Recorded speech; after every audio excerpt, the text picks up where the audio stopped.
Dear students, welcome all in today session. हम human digestive system के बारे में पढ़ रहे हैं। लास्ट टाइम हमने पढ़ा था passage of food from mouth to food pipe which is also known as oesophagus. उसके बाद हमने पढ़ा था digestion in stomach, then digestion in small intestine. हमारे माउथ में, स्टोमक में फूड की पार्शियल डाइजेशन होती है। उसके बाद जो फूड है स्टोमक से स्मॉल इंटेस्टाइन में पास कर जाता है और स्मॉल इंटेस्टाइन में फूड जो है वो कम्प्लीटली डाइजेस्ट हो जाता है। यानी जो कॉम्प्लेक्स सब्सटेंसेस होते हैं they are converted into simple substances. Proteins are converted into amino acids, carbohydrates are converted into sugars, and fats are converted into fatty acids and glycerol. Now, what would happen to food after digestion? Digestion के बाद food का क्या होगा? Students, जैसा कि मैंने आपको बहुत बार पहले भी बताया हुआ है कि जो भी हम खाना खाते हैं, ये खाना एक्चुअली कहाँ तक हमने पहुँचाना होता है। इस खाने को यूज़ कौन करता है? सेल्स। हमारी जो बॉडी है वो थाउजेंड्स ऑफ सेल्स की बनी हुई है, लाखों सेल्स की बनी हुई है, जिनको हम देख भी नहीं सकते हैं। और ये जो खाना है, जो फूड है, ये फूड जो हमने सेल्स तक पहुंचाना होता है। तो इसके लिए जो फर्स्ट स्टेप होता है वो होता है डाइजेशन। हमने फूड को पहले इसकी डाइजेशन करनी होती है, यानी इसको हमने कॉम्प्लेक्स से सिंपल फॉर्म में कन्वर्ट करना होता है। अब स्मॉल इंटेस्टाइन में ये प्रोसेस पूरा हो जाता है। इसके बाद जो नेक्स्ट स्टेप है हमारा वो है absorption. Let us see what is absorption and what happens to food after digestion. Absorption in the small intestine. The digested food can now pass into the blood vessels in the wall of the intestine. This process is called absorption. The inner walls of the small intestine have thousands of finger-like outgrowths called villi. The villi increase the surface area for absorption of digested food. Each villus has a network of thin and small blood vessels close to its surface. The surface of the villi absorbs the digestive food materials. जब हमारा food small intestine में completely digest हो जाता है, इसके बाद next step होता है एब्जॉर्प्शन। फूड का स्मॉल इंटेस्टाइन से ब्लड वेसल में ट्रांसफर होना, ये जो प्रोसेस होता है इसको हम एब्जॉर्प्शन कहते हैं। स्मॉल इंटेस्टाइन की जो अंदर की जो दीवारें हैं उसमें thousands of finger like projections होती हैं, फिंगर लाइक आउटग्रोथ होती हैं। जैसे कि आप यहाँ पे डायग्राम में देख सकते हो, आपको यहाँ पे छोटे छोटे धागे दिख रहे हैं। ये धागे क्या हैं? These are called villi. बहुत सारे होंगे तो विलाई कहेंगे, एक होगा तो उसको हम विलस कहते हैं। इनका क्या रोल होता है? ये फूड की एब्जॉर्प्शन में हेल्प करते हैं। इनके साथ, हर विलस के साथ बहुत सारी जो छोटी छोटी जो ब्लड वेसल्स होती हैं वो इसके कॉन्टेक्ट में होती हैं।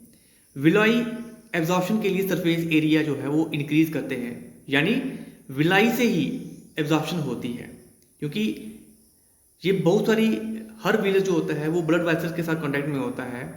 तो यहीं से विलस का जो सरफेस एरिया होता है वहीं से जो ब्लड वेसल्स हैं वो फूड को लेती हैं, एब्जॉर्ब करती हैं।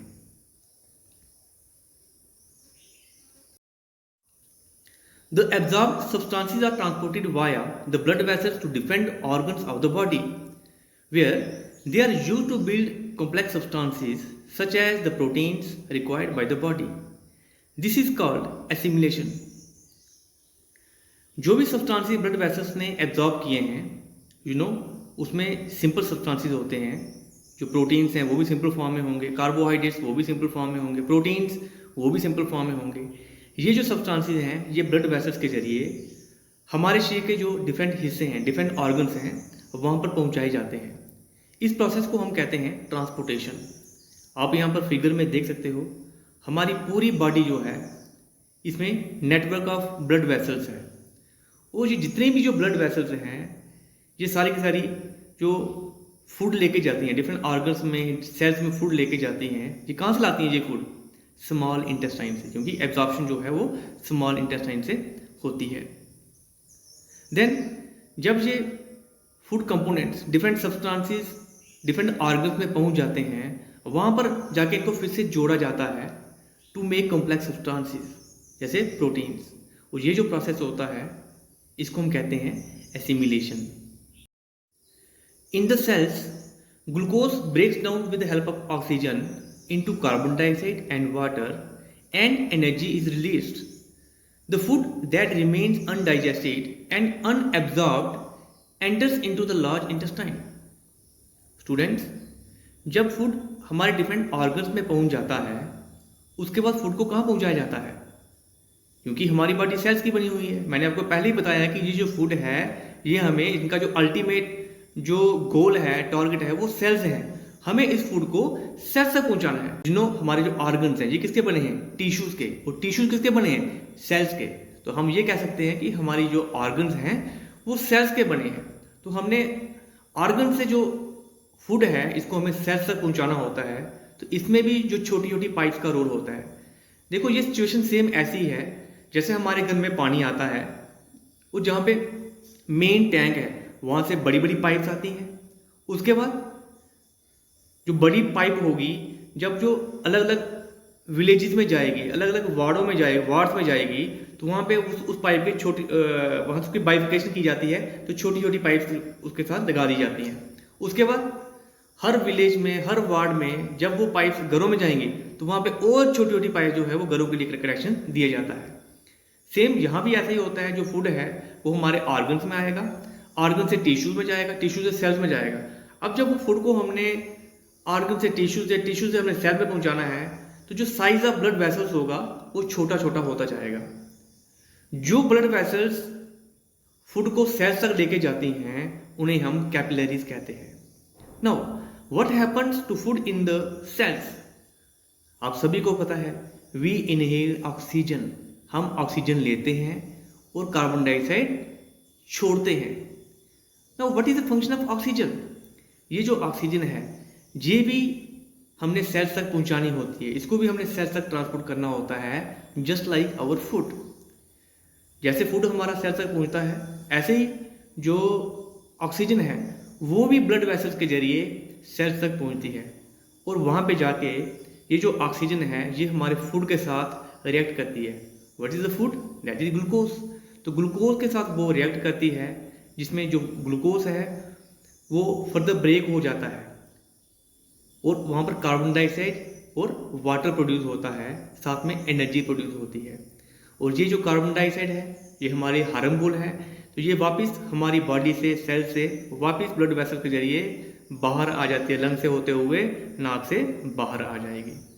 देन एनर्जी, तो वहाँ पर जो एनर्जी प्रोड्यूस होती है, क्योंकि जो हमारा फूड है it is a type of fuel for us. जैसे गाड़ियों में हम पेट्रोल डीजल यूज करते हैं, तो गाड़ियों की फ्यूल क्या है? Petrol and diesel. गाड़ी में पेट्रोल डीजल नहीं डालेंगे तो गाड़ी नहीं चलेगी। इसी तरीके से जो हमारी फ्यूल है वो फूड है। हम फूड नहीं लेंगे, खाना नहीं खाएंगे, तो हम फंक्शन नहीं कर पाएंगे, हम सर्वाइव नहीं कर पाएंगे। Then what happens to undigested food? Small intestine में फूड की एब्जॉर्प्शन होती है। तो मैंने आपको पहले ही ये बात बताया हुआ है कि जो स्मॉल इंटेस्टाइन में जब डाइजेशन होगी उसमें जो फूड होता है वो किस टाइप का होता है? It is just like water, वो डिजॉल्व फॉर्म में होता है, जैसा ग्लूकोज होता है। हम पेशेंट को जब ग्लूकोज लगाया जाता है हॉस्पिटल में, that is just like watery substance. ऐसा ही जब एब्जॉर्प्शन होती है, एब्जॉर्प्शन में जो फूड कंपोनेंट्स होते हैं वो लिक्विड फॉर्म में होते हैं। लेकिन what about the bulk substances, जो वेस्ट होता है उसका क्या होगा? तो जितना भी जो वेस्ट है, जो अनएब्जॉर्ब फूड है, वो स्मॉल इंटेस्टाइन से लार्ज इंटेस्टाइन में ट्रांसफर हो जाता है, जैसा आप ऊपर डायग्राम में देख सकते हो। तो जो फूड है, जो अनएब्जॉर्ब फूड है, अनडाइजेस्टेड फूड है, वो स्मॉल इंटेस्टाइन से लार्ज इंटेस्टाइन में ट्रांसफर हो जाता है। Now let us see what happens to this food in the large intestine. The large intestine is wider and shorter than small intestine. It is about 1.5 meters in length. Its function is to absorb water and some salts from the undigested food material. The remaining waste passes into the rectum and remains there as semi-solid feces. The faecal matter is removed through the anus from time to time, this is called egestion. जब undigestive food जो है वो large intestine में पहुंचता है, वहाँ पे food को क्या होता है, large intestine absorbs water and salts from the undigestive food material. जो लार्ज इंटेस्टाइन है वो अनडाइजेस्टिव फूड मटेरियल से अगर उसमें कुछ वाटर है या सॉल्ट्स हैं उसको एब्जॉर्ब करती है।